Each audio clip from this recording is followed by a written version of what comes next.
34 minutes before the curfew, so that should all work. Green flag waved at the back. And we're going to have a 20-minute race getting underway any moment now as the lights go out. And some wheel spin, no doubt, as the cars head up towards Oulton corner for the first time. It's Tom Hill that's leading the way then. But the pole position car of Scott Austin not too far behind as the second wave of cars, the Twin Spark Cup class cars, are flagged away from the grid. And it's Andrew Bourke from the 23 car there, which is James Ford once again, as they head into Oulton corner for the first time. And yep, all the way through the first corner, all of them through, no dramas there, exactly as I thought would happen. Good stuff. So down towards Island. Is Tom Hill still in front? No, he's not. Scott Austin has powered back through. Ahead of Tom Hill. Then George Osborne is third. And is that Gabriele? Oh no, it's Gareth Hayward down in fourth, isn't it? Who went really well at Silverstone at the end of the season. But then at Donington he lost his rear wing, if you remember, and had a bit of an off. I don't think we've seen much of him since, so good to see him out this weekend. Then it's Gabriele Icciano. Then Roger Evans is up to 6th, so he's progressing. Graham Seeger's not made a good start from row 2. He's near the back, and already the Twin Spark Cup cars are up with the back of the modified Power Trophy cars already, so they're absolutely flying. Interesting to see how high up the order these cars can get, won't it? Andrew Bourke's being held up now by Keith Waite.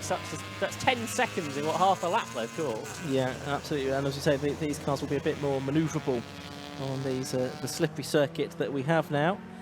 Cars heading down towards Hislops then. 8 is Andy Inman, 5 is Graham Seeger. Seeger who finished 4th in race 1. And it looks like, yes, Keith Waite's been, his defences have been breached, and Andrew Bourke and others have now started to get through ahead of him. There's the 165 car of Andy Winterton. And he's just behind the Cunniff and Davis battle there that's heading up the hill. Top 2 getting away, Scott Austin and Tom Hill. They turn their way through Lodge. Not a huge amount separated them. Take a different line there through Deers Leap, the pair of them. And then it's a big gap to the rest, which is headed by George Osborne. Yes, that's about. And then it's Gareth Hayward in 4th. Then in 5th place is the car of Gabriele Icciano. And then it's Roger Evans up to 6th then. From the back of the group, but almost with Icciano now. And Andrew Bourke crosses the line, so he is now in 9th. So it was just Keith Waite he passed, wasn't it? But he's not. There's a bit of a gap then to the next one, so they can battle amongst themselves, and it's him ahead of James Ford. But there on the screen, you can see the Revs Italia car of Roger Evans, looking spectacular. It's a remarkable looking thing, isn't it? Yeah, down the lakeside. That looks absolutely fantastic. Probably not going to see the best of it in these conditions, unfortunately. It would look good in Club Enduro, wouldn't it? Would. Not sure if it's got the sort of fuel tanks and so forth to cope with that. So there is the 97 car going through. That is Gabriele Carino. There's Graham Seeger now ahead of Andy Inman. So whatever happened to him on the first lap, he's up to 7th place. There's Tom Hill. Is Scott Austin still in front of him? He should be. Yeah, it sounds like from the effects mic he is. But there's Tom Hill in second. Another of the Revs Italia cars. The GT up on frame wheels there, the front wheel drive car. And now he climbs up Clay Hill. But Scott Austin's doing a good job here, isn't he, in the 156? He is. Yeah, no, I thought maybe these conditions would play into the hands of Tom Hill a little bit more. But Scott Austin in the 6th Vincent Dubois car going very well. Hill obviously in a Power Trophy car, whereas Austin is in a modified car, which in the normal circumstances you would expect to be ahead of Tom Hill's car, and so it is at the moment. They're both getting ever further away from George Osborne and Gareth Hayward, though. They were only separated by about half a second at the start of the lap, but we'll see if that's still as close for 3rd and 4th as they come through this one. I think it might be actually, just having a sneak peek out of my commentary box window over towards the left-hand side of the circuit. And here's that next group of cars. In fact, you've got 5 cars, not too far apart. You've got Osborne and Hayward. Then you've got Roger Evans now and Graham Seeger ahead of Gabriele Icciano. So Icciano has dropped back a couple of places on that lap. I think he had a bit of a moment at Lodge we just caught the end of there. Still pretty new driver to race, isn't they? First season of car racing for him, so he's certainly improved. Graham Seeger pushing on, right on tail there of Evans. That would be a good picture for the Revs Italia banner, wouldn't it, with the two of them together? Absolutely. They're a little bit too far behind Tom Hill, though, to complete the set. There's George Osborne and Gareth Hayward, and still only about half a second between those two. But Graham Seeger was quicker than both of them, as was Roger Evans on the previous lap. So Evans and Seeger catching Hayward and Osborne in third and fourth position. So that's something to watch out for as this race goes. Yellow flags are waving because of Keith Waite's car being stationary just at the crest of the hill there. It's pulled off by the looks of it with some kind of mechanical issue. So Keith Waite out of the race. We heard from him earlier that he wanted to finish at 2 races. Unfortunately, that's not been able to happen. Keith's out of the car, so all okay. I can see Marshall heading there with a spade in a manner that suggests there's either a body to bury or there's some cement dust that needs dressing. Anyway, or maybe something else entirely, because I'm not quite sure what he's doing with that shovel. I mean, I've genuinely no idea. Anyway, 6 minutes of the race gone, coming towards the end of lap 3. It's still Scott Austin, 3.5 minutes to go. 3.5 seconds ahead even. I've lost my train of thought. 3.5 seconds ahead of Tom Hill. He is slowing up to the line. About to pay attention because Tom Hill right with him now as they come through to start lap number 4. And yeah, all of a sudden this race has come alive. That 3.6 second gap has come down to 0.4 of a second.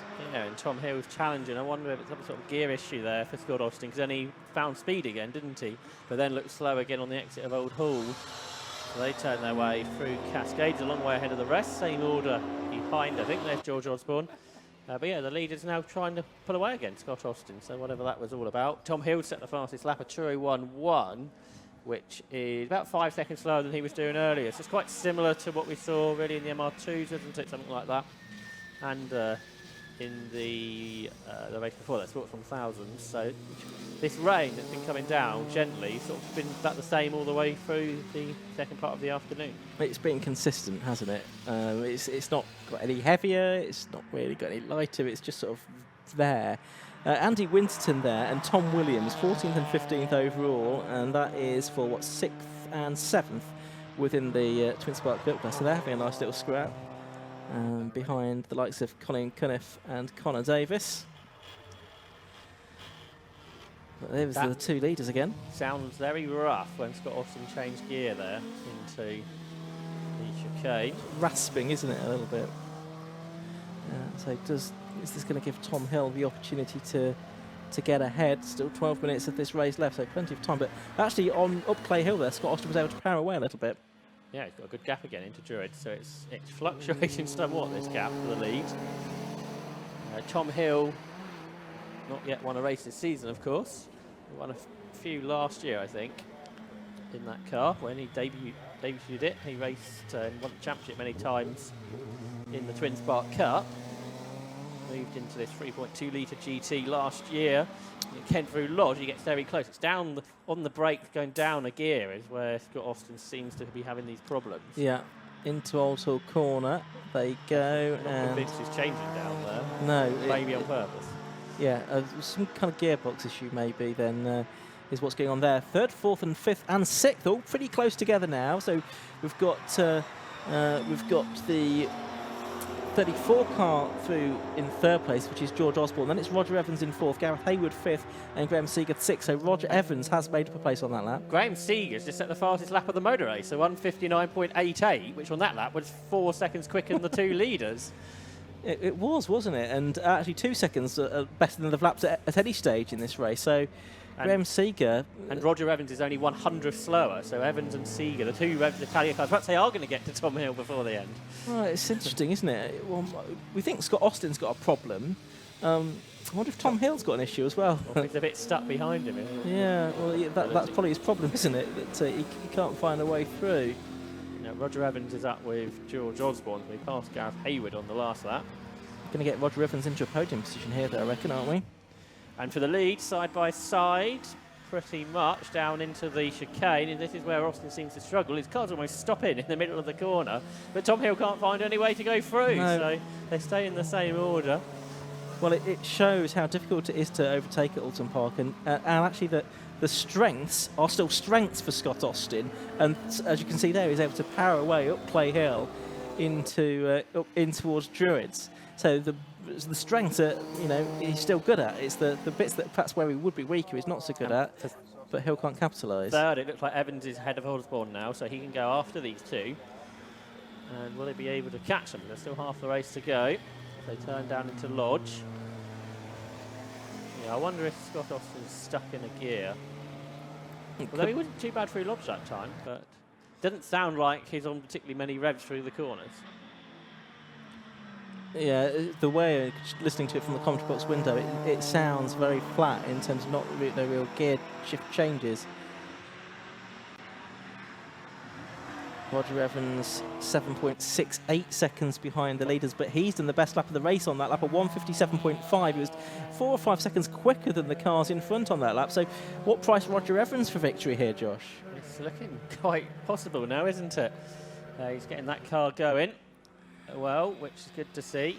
And Austin, where's Hill gone? He's a long way behind. So has Scott Austin solved those problems? He's through the chicanes though, isn't it? That's where he's really been struggling. So let's see what happens there this time. He's certainly got a bigger gap to Tom Hill. So Hill's trying to push on again. Graham Seeger, who's at the quick lap on the previous lap, hasn't progressed at all, has he? He's still in 6th. Up the Scott Austin still goes up over the curves there through Britain.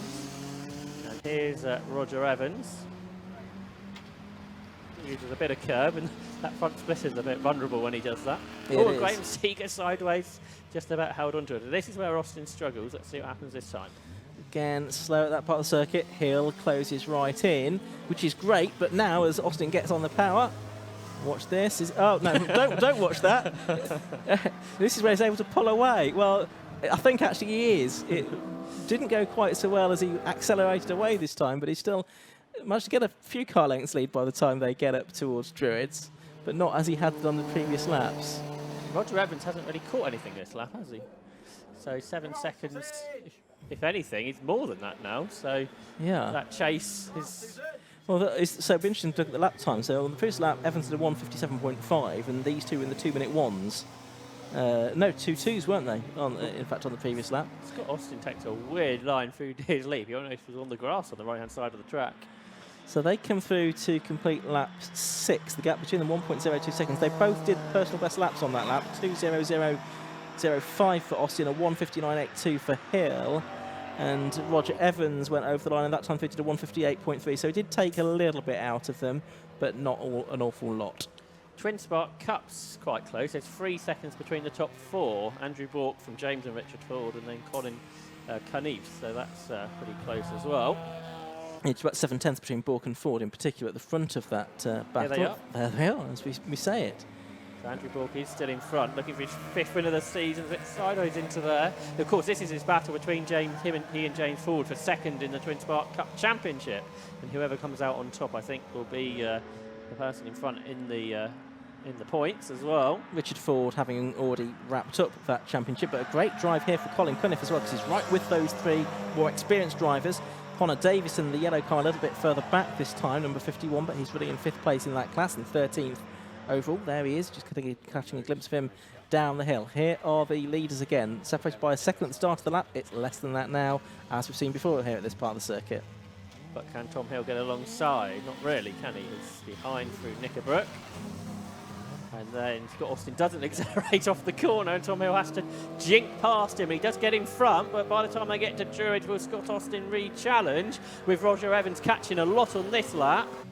And in the Twin Spark Cup, James Ford trying to get alongside Andrew Bork, can't quite make it. What battle do we watch? It's difficult to know, isn't it? It's we are being spoilt with this final round of the high-tech electronic materials Alfa Romeo Championship. Let's go back to this one. It's the outright lead. It's Tom Hill leading. It's Scott Austin back down to 2nd place. And look at this, because Roger Evans is almost with them now. He was nearly 6 seconds off the lead at the start of this lap, but he's probably about 1.5 seconds off it now. Over the line they come to complete lap number 7, and the top 3 right together now. So Tom Hill in a power trophy car. You've got Scott Austin in the modified car, and it's actually an invitation class car for Roger Evans. So they're all in different classes, as it were. But it's a great fight, and there's a good scrap going on outside our window as well for 4th position, because that's George Osborne and Graham Seeger. Andy Inman's going off through the gravel at Druids. Josh, it's all happening. Don't get stuck there. That's not good, is it? No. Oh dear, oh dear. Anyway, right, yes, go on, keep going, Andy. You've got to plough your way out of there.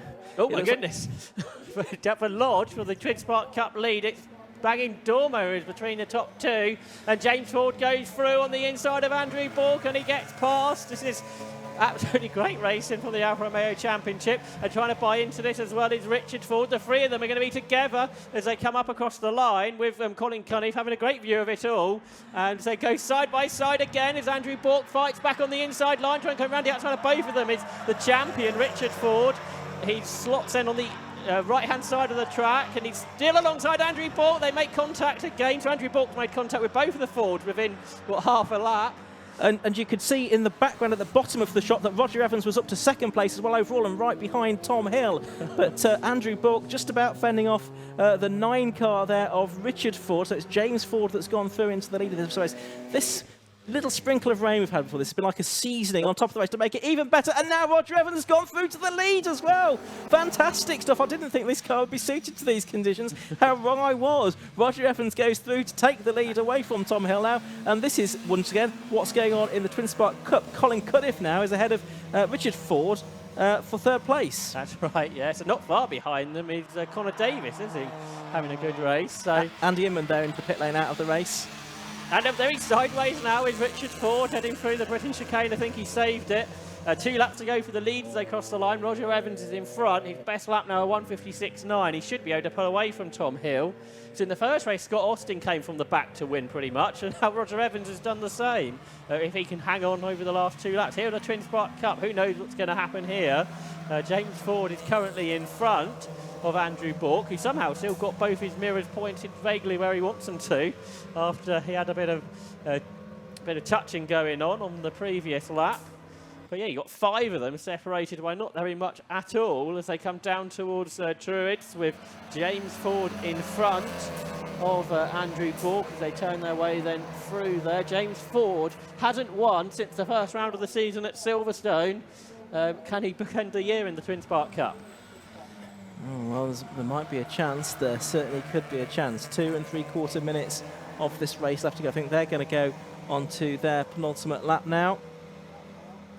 There we go, James Ford, number 23, leading the way, but Bork is going to try and attack into Oulton corner. No, he ducks back in behind James Ford, and Colin Cunniff here having the race of his life, really. Short career. Well, exactly, but it's going really well for him to be right in contention for a Twin Spark Cup class victory. Is an absolutely outstanding effort. There's the 165 car of Andy Winterton. He's a bit further back now, and was battling with Tom Williams earlier. I'm just about 15 seconds behind him now, so I think he may have had a problem. There's the overall race leader, Roger Evans, but Tom Hill's not given up on this, has he? No, he's not far behind as they turn their way down to Lodge for the penultimate time. About to go on to the last lap. There's Tom Hill then turning through Lodge corner. He's going to take a Power Trophy win, it would seem, but he'd quite like the overall win if that is a possibility.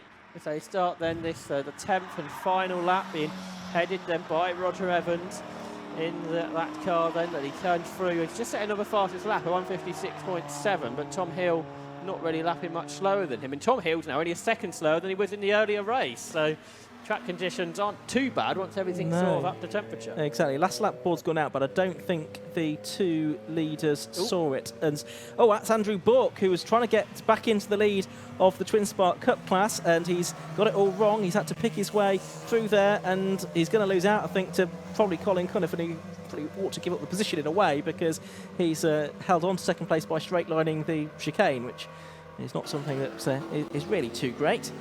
But yes, so that's given James Ford a little bit more breathing space in the Twin Spark Cup. There's Colin Cunniff trying to go up the inside of Andrew Bork into Druids. Bolt move if you can make that work, Colin. I think you've done it. I think you've gone through. So fantastic drive there. He's at the wheel of one of the Bianco run cars. But no, Bork's not given up, is he? They're side by side into Lodge corner. Last of the late breakers. Bork swings back in front of Cunniff, I think. Bit more experience there from Cunniff, but Cunniff is not letting that stand in his way. He is going to challenge Bork over the line into Old Hall corner. He's got his car on the inside line for Old Hall. And I was going to say he's gone through, but he's not really, has he? They're still alongside Bork in number 86 and Cunniff in number 41. Cunniff in the blue car, the silver car for Bork. And there was a touch there, and Cunniff has gone off, and there's been contact, I'm afraid, with Richard Ford, number 9. Damage there on the front of number 41, Colin Cunniff. And with the race coming towards its end, it's going to be Andrew Bork stopping as well after that contact. Andrew Bork stopping as the checkered flag goes out, and the race victory is taken by Roger Evans, their number 7. He sees the checkered flag. He didn't see the last lap board. A convincing win in the end. He pulls away from Tom Hill on that final lap. The last lap has yet to be updated. I think, oh no, that was the last lap. A 156.72 was his best lap. A 157.45 on the final lap. It was a slower lap from Hill on the final lap, but we've still got Twin Spark Cup action to sort out. Most of the cars are damaged, unfortunately, but Andrew Bork's got back going again. But I'm not really sure why he stopped there briefly, because it's Richard Ford and Colin Cunniff that have got the damage. Has Connor Davis come into a podium spot in all of this? Yeah, he's second, isn't he? Is he?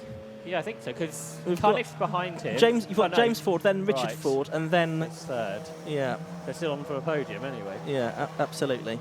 So there's Richard Ford with front end damage heading up the hill as 97 Gabriele Carino, he has 3 shot. He's going for 7th position, but here's our Twin Spark Cup leader. And it's the result sheet will say that James Ford has won this race easily, but that's not been the case at all.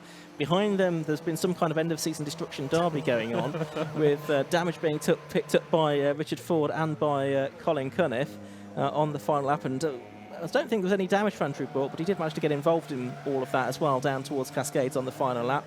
But there's going James Ford, and he's going to end the season with a victory in the Twin Spark Cup class of the High-Tech Electronic Materials Alfa Romeo Championship. Second place is going to go the way of Richard Ford, his brother, and third place then is going to be Connor Davis. So he kept out of all of that.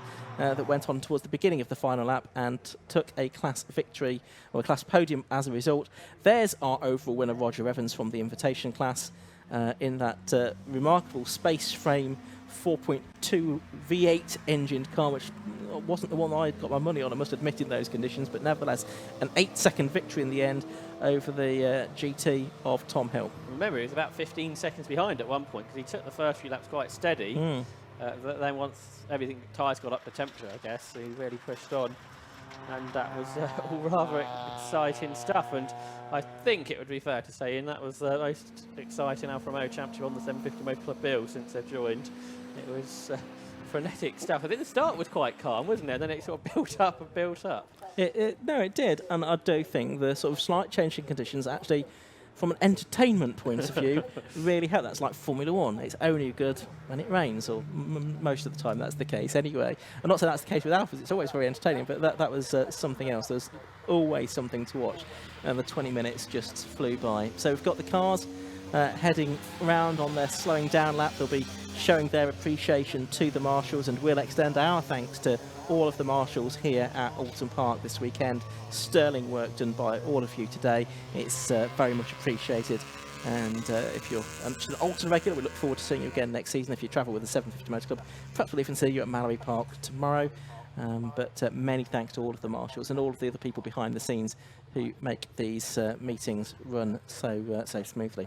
It's really very much appreciated. Some final thoughts from you, Josh? It's been a good day's racing, hasn't it? We've had a shame the Formula V race didn't go to plan, but I think apart from that, everything's been pretty good. The Club Enduro race, that was absolutely crazy, wasn't it? To be fair, we've had quite a bit of frenetic motor racing, haven't we, over the course of the race. We've had oil down that Sport 1000 race that started the day, and the cars off everywhere. But I don't think we've had too much in the way of damage, really, have we? So that's been good, and I think lots of people at home have been enjoying it, so thanks for tuning in. And as you've been saying, Ian, it's not long before more 750 Motor Club racing is in action either at the track or on the Alfa Live coverage. Yeah, don't forget next weekend, Snetterton, the weekend after, on the Saturday, the Burkitt 6-hour relay race. So for those of you that enjoy watching your club racing online, maybe you get it on your TV at home, on the smart TV, then don't forget next weekend, Snetterton, the weekend after, Silverstone for the Burkitt 6-hour relay race throughout the whole of Saturday. Let's go down to Park Romeo for the final time today and speak once again with John Ratcliffe.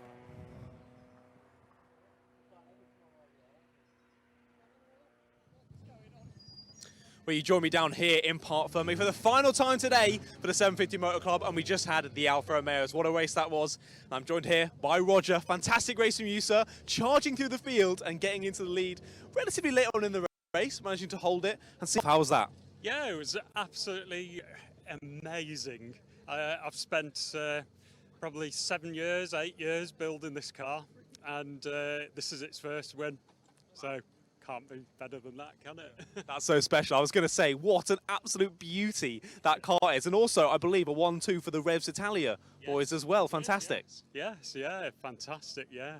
But Tom drives the wheels off anything anyway. So. Yeah, he was giving you a run for your money at points, but you managed to stay ahead. So congratulations, mate. So well done. And thank you for speaking with us. Cheers. As speaking of the devil, we'll talk to Tom. Fantastic race from you, sir. It looked like you could be on for the win there. Didn't quite happen. He kind of charged past and took off. But can you kind of talk us through from your perspective? Yeah, that's it. Well, as I say, like Roger, Revs Italia, really good job on the car. I mean, Roger's car has got, you know, a huge amount of incredible bit of engineering. But yeah, I mean, it was a case of sort of, you know, I needed to stay up pole in class and then just lock on the back. You know, I could see Scott was, you know, obviously had a mechanical issue, and then kind of managed to sort of get around that safely, and then it was just a case of when Roger came past, just trying to lock on the back, maintain the lead, look after the car, and away we go. So yeah, it was a good race, thank you. It looked so frustrating for you at points because there were bits where you were right on his tail and then he'd get on the straight and he'd be away again. So, trying to get the slipstream, but not quite there, trying to get the old shake and bake going, but yeah, not quite happening for me. But yeah, no, it was a great one for me, thanks. Nice one, mate. Congratulations on the P2, well done. Well done. And yeah, finally, we'll speak to Scott. Hello, Scott. Well done on your P3. It seems you had a bit of mechanical issues in that one. I basically had 4th and 5th gear left out of 6 of them, so I was a bit slow coming out the chicanes, and just, you know, I just so disappointed that, you know, I couldn't keep the lead I had. But you know, we'll fight another day. We got the car home. We got the car home in one piece even. Clearly, you showed the other pace to take the P1, but yeah, Tom was all over your rear bumper in those slow sections. Then once you got onto the straights, it was actually all right. Yeah, like I say, I just had 4th and 5th left in the gearbox, so I had to do what I had to do. So I'm happy with 1st in class and 3rd overall. Exactly. What can I say? You should be very happy with that, mate. Well done. Thank you for speaking with us. Cheers. Nice one. Well, there we are. As I said, some beautiful cars to finish off the day. Look at these stunning, stunning Alfa Romeos. But I'm going to send it back to the guys in the comms box for the final time. Thank you very much, everyone, for joining us for this 750 Motor Club meeting, and I will see you later. Back to the guys in the comms box.